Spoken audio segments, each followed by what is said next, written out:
bahwa gerakan PKI sedang mengarah kepada sebuah gerakan regulasi eksistensi yang akan diawali dengan permohonan maaf yang dilakukan oleh pemerintah.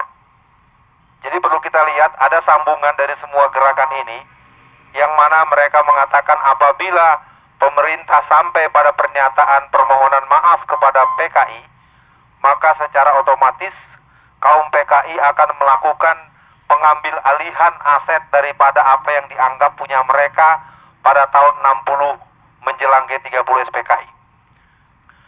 Hari ini aparat keamanan menangkap 7 orang Cina, yang mana 5 di antara mereka adalah pasukan merah yang ada di sekitar Jakarta Timur. Jadi gerakan-gerakan PKI dengan PKC dan regulasi daripada gerakan Partai Komunis secara internasional ini merupakan satu pertanda dan apresiasi saya buat Mas Nanang, buat Bang Ali, dan juga Bang Rahmat dan semua yang ada pada aksi hari ini. Yang penting kita gemakan terus, tidak ada tempat buat PKI di negeri ini. Perintah untuk mencari kuburan yang diperintahkan oleh Jokowi ini merupakan sebuah pilihan yang sangat keliru. Kalian harus ingat sejarah, kita dikenal sebagai keluarga besar bintang bulan. Kita keluarga besar dalam sejarah telah dilukai dengan sangat luar biasa oleh PKI ketika mereka membubarkan Masyumi pada tanggal 17 Agustus tahun 1960. Provokasi yang dilakukan oleh DN Aidit, sebuah gerakan sistematik yang berujung lemahnya kekuatan politik umat Islam. Tahun 1962 mereka meracun 62 orang pemuda Ansor di daerah Cemetuk, Celuring, Banyuwangi ketika mereka mengundang dalam acara kendurian, dalam acara tahlilan. Mereka mengundang 62-an orang pemuda Ansor yang kemudian disambut oleh pemuda-pemudi PKI, yaitu para fatayat yang menggunakan seragam, maaf, mereka adalah gerwani yang menggunakan seragam fatayat, dan seluruh undangan diberi makanan yang sudah diberi racun, dan ke-62 orang itu mati semuanya. Jadi kalau kita merinci bagaimana mereka berbuat di Kanigoro, dikenal dengan peristiwa Kanigoro Affair, di mana mereka menyerbu kegiatan pengkaderan PII pada tanggal 14 Januari tahun 1964. Mereka menyerbu sebuah acara mental training di saat sedang terjadi sholat subuh. 3.000 pemuda rakyat yang dipimpin oleh Suryadi, dia mengepung sebuah kegiatan pesantren kilat dan mengusir seluruh peserta-peserta perempuan dengan memperlakukan dengan sangat tidak senonoh. Quran-Quran dikumpulkan, dimasukkan ke dalam karung, dan oleh para pemuda rakyat Quran-Quran itu diinjak-injak. Saya Hajah Maria Zuraida. Saya kebetulan seorang doktor kriminologi dari Universitas Indonesia. Alhamdulillahirrahmanirrahim. PKI itu pemberontak. Pemberontaknya bukan dari 65 saja.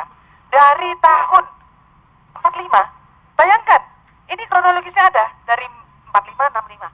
Loh, kalau ada 65 saja, oh, tahun 48 itu berapa banyak kiai-kiai yang dikubur hidup-hidup. Kalau misalkan PKI hidup, nggak mungkin dong, tidak boleh, nggak bisa itu. Pemberontak itu memang harus dibasmi. Kalau pemberontak dan dia sekarang menjadi, apa ini, menjadi dia dihajar pada waktu itu, ya pantas. Coba kalau mereka menang, oh, adik-adik mungkin saya tidak bisa, maaf, menyelesaikan S3 di UI, nggak mungkin. Mungkin ayah ibu saya sudah tidak ada, dan saya maaf saja tidak akan bisa bertemu dengan adik-adik. Karena apa? Banyak orang-orang tua saja mengatakan, loh, di negaranya saja, termasuk Salim Said mengatakan, di negara aslinya saja komunis tidak ada, masa di Indonesia ada? Oh, namanya Salim Said ternyata orang pintar tapi goblok. Kenapa saya katakan goblok? Jelas seperti ini, terjadi seperti ini kok. Apa? Pada waktu simposium di situ, oh, kami dari, saya juga ketua gerakan bela negara anti komunis yang didirikan 2 Juni tahun 2015. Benar-benar kita eksis anti komunis, dan tadi kami baru rapat di Purnawirawan Angkatan Darat, ya, Jalan Matraman nomor 114. Dan nanti minggu depan kami juga ketemu dengan Adinda Fadlison, Wakil Ketua DPR, dan kita membuat suatu pernyataan politik. Kenapa? Kita tolak simposium PKI 18-19 April di Arya Duta. tanggal 21 April datang ke ulang tahun Jenderal Riamizat. Oh, seandainya saya mau datang, saya mau bilang gini, PKI, ngapain ada di sini?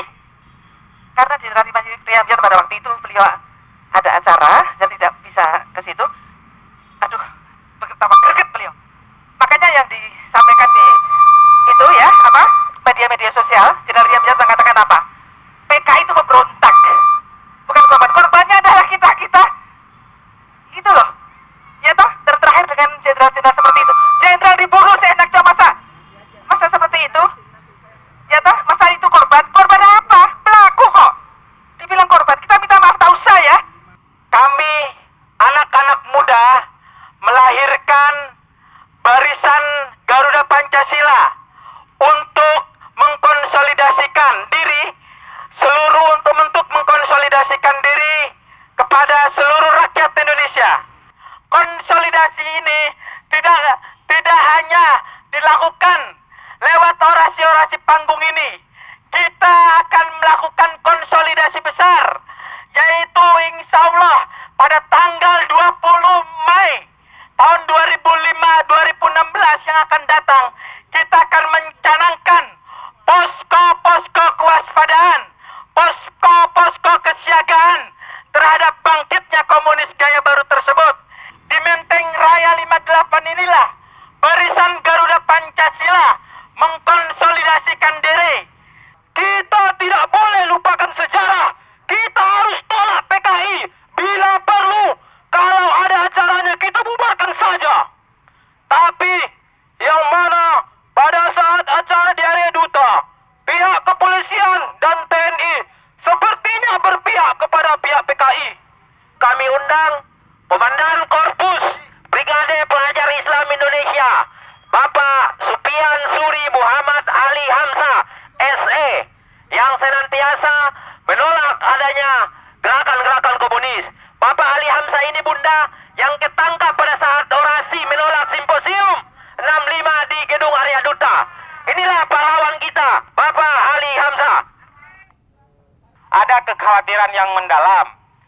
Saat-saat kemudian di tahun 2016 dikala pemerintahan Jokowi Widodo dan Yusuf Kala ini bertahta, ada upaya penyusupan yang dilakukan oleh International Human Rights ke dalam Istana Negara, menjumpai salah satu One Team Press Sidarto Danu Subroto dan juga Menko Polhukam dengan alasan kemanusiaan dan lain-lain sebagainya. Mereka menyampaikan bahwa PKI dalam posisi dizolimi. Nah, langkah-langkah tersebutlah yang saya pikir kemudian berujung terhadap pelaksanaan Simposium Nasional PKI di Arya Duta. Nah, rangkaian-rangkaian tersebut kemudian diikuti oleh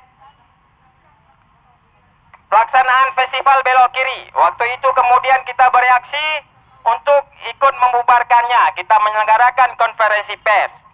Nah, hanya saja kemudian LBH tampil untuk membela, sehingga pelaksanaan Festival Belok Kiri tetap saja diselenggarakan di LBH. Kemudian dilanjutkan dengan pemutaran film Tanah Buru Beta. Nah, ini rangkaian-rangkaian yang kemudian saya pikir PKI mulai berani menunjukkan jati dirinya. Selanjutnya, setelah itu, baru kemudian timbul namanya Simposium PKI. Hari ini kawan-kawan,